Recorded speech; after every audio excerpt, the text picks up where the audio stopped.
bu esas konuştuğumuz konunun tam merkez üstü gibi duruyor. Yani bu Rojava meselesi. Şimdi ilk önce Dilşad Deniz seninle başlayalım. Türkiye'deki bu süreç sence Rojava'yı nasıl etkiliyor? Yani olumlu ve olumsuz olarak nasıl etkiliyor? Böyle bir son 5-6'ya baktığımız zaman süreç Rojava için bir kazanım ortaya çıkarıyor mu? Ya Rojava zaten bir kazanım var orada işin doğrusunu isterseniz. Aslında o kazanımın daha ileri gitmesini ya da artık statik bir hale gelmesini önlemeye çalışıyor bana göre. Büyük ölçüde Türkiye tabii. Oradaki problem bana göre çünkü bu siyasal İslamcılık tamam yıkıcı bir güç. Gerçekten çok başarılılar çünkü bir sınır tanımıyorlar. Ama bir şey yapmaya gelince yeteneksizler. Çünkü böyle bir kültürleri yok zaten. Yani geçmişten beri bu cihadist akım e, mevcut yani girdiği yerlerde hani yağma ve talan yapıp yıkıp geriye dönüp onu tüketme üzerine kurulu bir mentalitesi var. Şimdi öyle bir süreçte işte Suriye'deki bu mentalite e, yani Türkiye'nin çok istediği hatta Suudi Arabistan ve Katar'ın da bunun içine dahil olduğu bu şeyi biraz bir yönetsel biçim haline getirme şeyi tutmuyor. Yani çünkü bu insanların böyle bir şeyi yok, yeteneği yok. Yani bu dünden yarına oluşturulacak bir şey değil, bu mantalite. Mesela bir yön insan anlamıyor nasıl bu kadar vahşi olabiliyorlar, nasıl çocuk kaçırabiliyorlar, nasıl kadın kaçırabiliyorlar. Bunu siz o cihadist mantalite yani geçmişte ekonomik yağma üzerine kurulu o mantaliteden bağımsız düşündüğünüzde anlayamazsınız. Ama bu Yani bu adamların söylediğiniz şeyler bu onların ideolojik kodlarında var öyle mi? Yani bu durup dururken kesinlikle yapmıyorlar bunu yani. yani Evet. evet. Ya dolayısıyla aslında bence gelinen noktada hani bu çıkmaz da buradan kaynaklanıyor. Şimdi batılı güçler tamam. Batılı güçler şunu istiyor. Yani kendileriyle uyumlu çalışacak hani otoriter yönetimler istiyorlar. Çünkü kolaydır böyle yönetmesi. Yani dolayısıyla çünkü şey ekonomik sömürü artık şey üzerinden yani işbirlikçiler yani şeyin Wallerstein'in şey dediği yani yeni düzen dediği bu yerel güçlerle işbirliği yaparak yapılabiliyor. Dolayısıyla orada Ahmet Şara'nın işte konumlandırıldığı yer orası. Şimdi öyle bir yönetim istiyorlar ki hem ülkeyi kontrol altında tutsun, yani otoriter bir Evet. biçimde. Çünkü demokratik süreçler bunu engelleyen bir şey. Ve ama yani şey tutmuyor. Çünkü toplumsal bir şey de var. Orada yani sosyolojik olarak aykırı olan şeyler de var. Yani o bir doku uyuşmazlığı var orada. O doku uyuşmazlığı yarattığı bir takım sorunlar var aslında. Onunla başa çıkmaya çalışıyorlar şu anda. Evet. Şimdi Dilşad Deniz az önce Necmettin Türk'ün dediği son cümleden devam edersek Türkiye'nin stratejisi buysa bu 21. yüzyıldaki yeni siyasal ve askeri konjonktürde uyumlu bir strateji midir? Yani Türkiye böyle istedi diye bu yürütülebilir, sürdürülebilir durum mudur? Yani Türkiye'nin Kürtleri statüsü bırakma politikası. Ya Türkiye sanırım şey noktasına geldiler yani artık hani tamamen statüsüz bırakma diye bir şey artık mümkün değil. Yani aslında devletin bu işte şey süreci, barış süreci diye olarak adlandırılan süreci başlamanın temel şeyi de bu. Ama şunu istiyorlar yani tamam bir statü sahibi olmasın ama bir şeyler vereceğiz. Bu bir şeylerin ne kadar az olacağına dair bir şey yürütüyorlar, bir çaba içerisinde. Yani mümkün olduğunca, yani mümkünse hiç vermemek ama eğer mutlaka verilecekse de bunu minimum düzeyde tutmak. Bütün çaba burada esas olarak. Yani ben Rojava'nın gerçekten artık şey bir lokomotif yani Kürt sorununu çözmede çünkü uluslararası bir sorun artık Türkiye kendi içinde çözmedi. Çözmeyince artık uluslararası alanda şimdi çok ciddi şekilde büyük bir şey, sorun olarak kapısında duruyor. Yani eski kodlarla yürüyebileceğini artık onlar da düşünmüyor. Yani görebiliyorlar bunu. Fakat bunu mümkün olduğunca hani sınırlamak. Yani dolayısıyla aslında hani silahsızlandırma ne demek? Yani işte şey PKK ile başladı ama şimdi işte yok SDG de öyle olsun. Aslında bu hem biraz şey ayak diremek hani mümkün olunca pazarlıkta minimum şeyde bir takım şeyler vermek haklar. Ve aslında esaslı olarak da Kürtleri hani kemiksiz hale getirip yutabilmenin yollarını arıyor. Yani silahsızlandırma ne demek? Bütün Kürt örgütlerini işte ister Türkiye sınırları içinde olsun ister dışında olsun. Bu aslında Kürtleri tamamen şey yani yumuşak et haline getirip hani kolayca yutabilmenin şeyini. Ama bu çalışmayacak. Yani bu çok net bir şey. Fakat işte bu Peki Kürtlerin süreç tersinden Kuzeydoğu Suriye Rojava yaramıyor mu? Yani bu masanın kurulmuş olması, bir müzakere sürecinin başlamış olması aynı zamanda Kuzeydoğu Suriye'nin Rojava'nın meşruiyetini artıran, lojistiğini artıran bir işleve de sahip değil mi tersinden? Yani Türkler tam böyle istiyor ama saha başka bir durum var. Evet. tam onu söylüyorum aslında. Yani onların talepleriyle saha uyuşmuyor. Dolayısıyla mümkün olabildiğince hani o sahadaki şeyi küçültmek istiyorlar. Yani Kuzeydoğu Suriye zaten meşrudur. Yani Türkiye'nin dışında biraz da belki Arap ülkeleri bir miktar şey ayak direbilirler. Onun dışında herkesin meşru olarak kabul ettiği ve aslında işin doğrusu istersen Türkiye'nin en büyük şeylerinden, endişelerinden bir tanesi de çünkü biraz önce bahsettiğim durumdan dolayı aslında Suriye'yi yönetebilecek tek gücünde aslında Kuzeydoğu Suriye'deki o mevcut yapı olduğunu da biliyorlar. Yani dolayısıyla bir anlamda da aslında hani tırnak içinde birey olarak söylendiği için söylüyorum. Tabii ki Mazlum Abdi olmak zorunda değil. Ama Mazlum Abdi'nin aslında Ahmet Şaran yerine geçmesini de engellemeye çalışıyor. Çünkü sahadaki şey, sosyoloji esas olarak bunu dayatıyor. Bir, bu cihadistlerin bu kadar çeşitli, diversity olarak yüksek olan bir toplumu yönetme kabiliyetleri zaten yok. Niyetleri de Peki yok. soruyu Böyle şöyle bir soralım. kültürleri de yok. Evet, soruyu şöyle soralım ve daha sonra da Necmettin'e dönmüş olalım. Yani Suriye'deki dağıtılan tekçi model dayatılması başarısız oldu diyebilir miyiz? Yani sadece bunu Türkiye istiyor. Hatta Arap ülkelerin çoğu da böyle bir dağıtma içinde değiller. Mesela ben Suudi Arabistan basına bakıyorum. Ve Birleşik Arap Emirlikleri Evet. basına bakıyorum. Kahire'de Mısır basına baktığın zaman yani Türkiye gibi böyle tekçi sadece Araplardan oluşan bir cumhuriyet istemiyorlar. Yani orada da nüfus Kesinlikle. farklar olsa da yani Suriye'nin çoğulcu yapısına denk bir söylemleri var. Yani buradan hareketle az önce söylediklerinizden hareketle yani bu tekçilik dağıtması başarısız oldu diyebilir miyiz? Ya bu tekçilik şey zaten başarısız. Yani başarılı olma şansı sıfır. Yani bunlar 19. yüzyıldaki ulus devlet projesini getirip 21. yüzyıla uygulamaya çalışıyorlar. Yok böyle bir şey. Yani bu çalışmaz. Sahada kabul etmez, uluslararası şeyde kabul etmez. Zaten mevcut şey uygulamaları itibariyle ya bunu zaten o projeyi yürüten Amerika başta olmak üzere hani uluslararası kamuoyu da yapamaz. Çünkü onların uygulamaları insanlık dışı uygulamalar. Yani Nazi uygulamalarından daha beter uygulamaları var bu insanlar. Ve bu 21. yüzyılda bu devam ederse bırakın devletler pragmatiktir. Yani oturup onlarla çalışır. Ama bu batılı ülkelerin, o işin içinde olan ülkelerin kamuoyu bunu kabul etmez. Dolayısıyla böyle bir riski de çok göze almak istemiyorlar ve Türkiye'nin dayatması karşı çünkü esas olarak bu gücü de Türkiye oraya konumlandırdı. Yani bunu çok net biliyoruz. Bütün o binlerce işte cihatçının oraya akıtılmasında o kaç yıldır 10 küsur yıldır oradaki konumlanmasında esas olarak lojistik ve askeri desteği veren Türkiye. Dolayısıyla Türkiye o gücü de elinden kaçırmak istemiyor.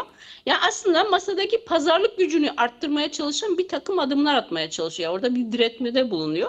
Yani bunu ne kadar başarılı olacağını bilmiyoruz. Tabii bu şeye bağlı, masadaki pazarlık gücüne bağlı. Ama esas olarak sadece Türkiye'nin orada o tekçi yapıyı dayatmaya çalıştı. Mesela o insanın gözüne sokar gibi Suriye Arap Cumhuriyeti vurgusu esas olarak Türkiye'nin orada dayattı. Çünkü kendisi de Türk Cumhuriyeti'ni yani diğer halklarla paylaşmamak için o biraz önce Necmettin Bey söyledi. Çünkü o bir tetikleyici bir şey olacak. Yani orada bir değişim süreci başlarsa bundan Türkiye'nin Evet. etkilenmemesi mümkün olmayacaktır.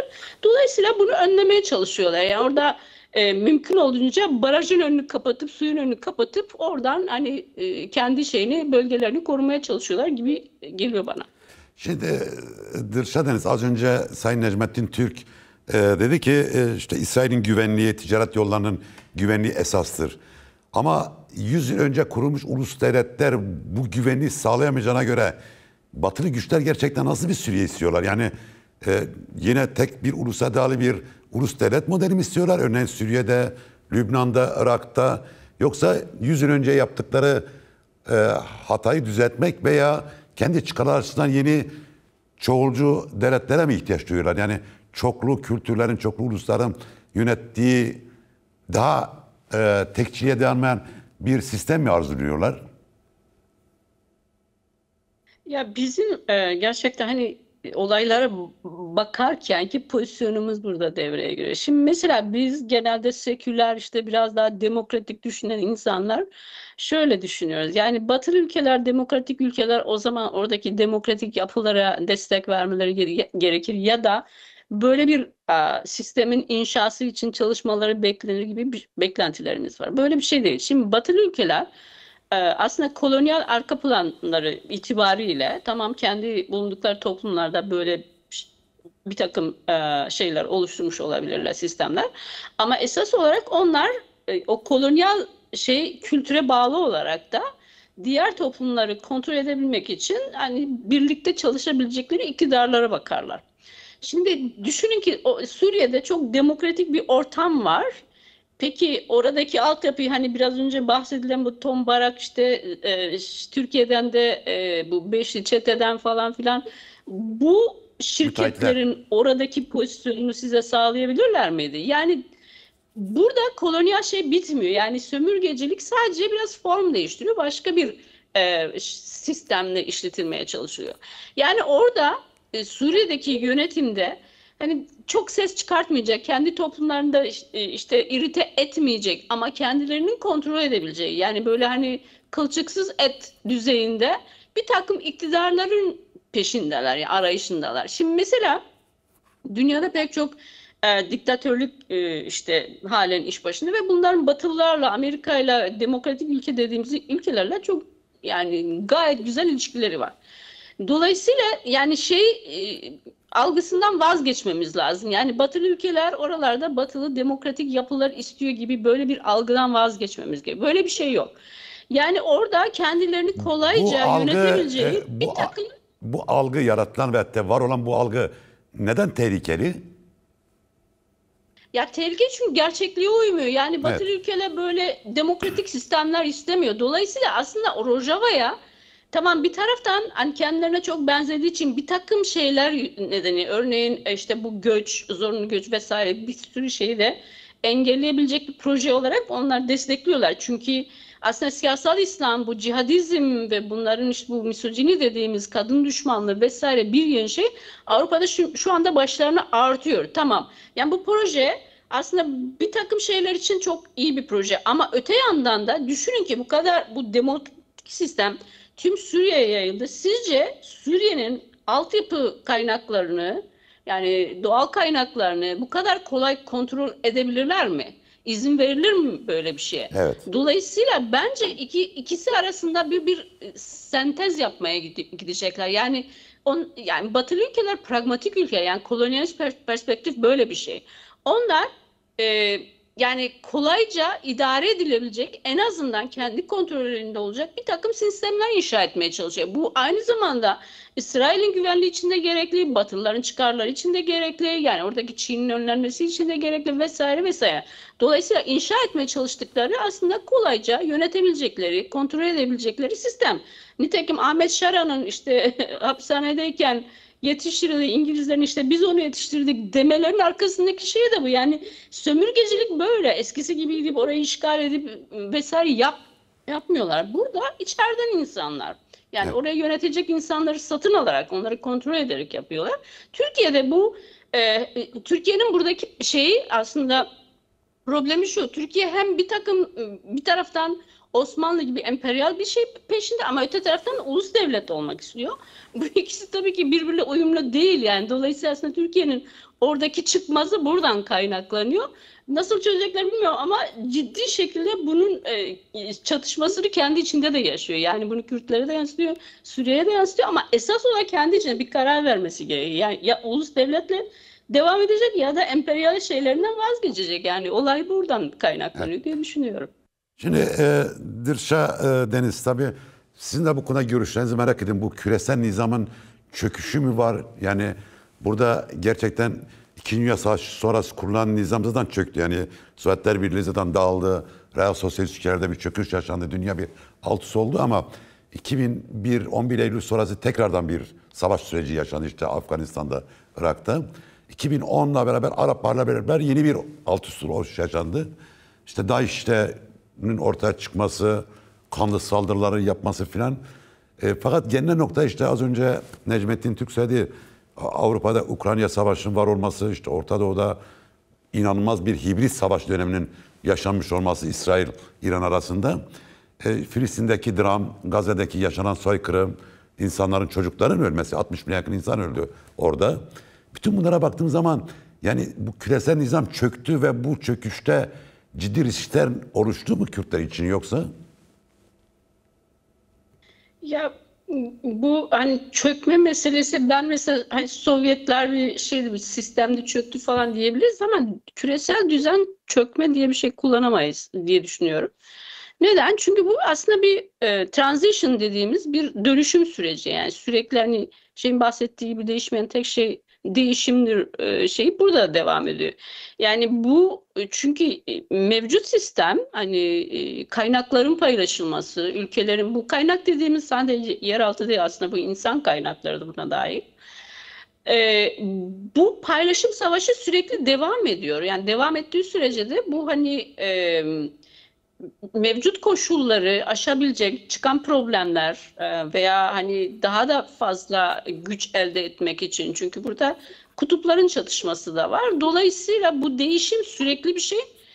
Bu değişim, bu transition dediğimiz yani değişim dönüşüm süreçlerinin kimin lehine daha fazla seyrettiği önemli. Yani dolayısıyla aslında buradaki bir çatışma buradan işte batılı ülkeler işte bir de doğu ülkeler dediğimiz işte Rusya'dan Çin'e kadar vesaire vesaire. Ama bir çökme diye bir şey yok. Yani çünkü bu kaynakların güç yoluyla ele geçirilmesi o ülkelere çeşitli biçimlerde hakim olarak onların kaynaklarına çökme meselesi devam ediyor. Dolayısıyla burada bir çöküş yok. Ama esas olarak kimin nasıl güç kazandığı ve ne kadar kar elde ettiği şeyini tartışıyoruz şu anda. Evet.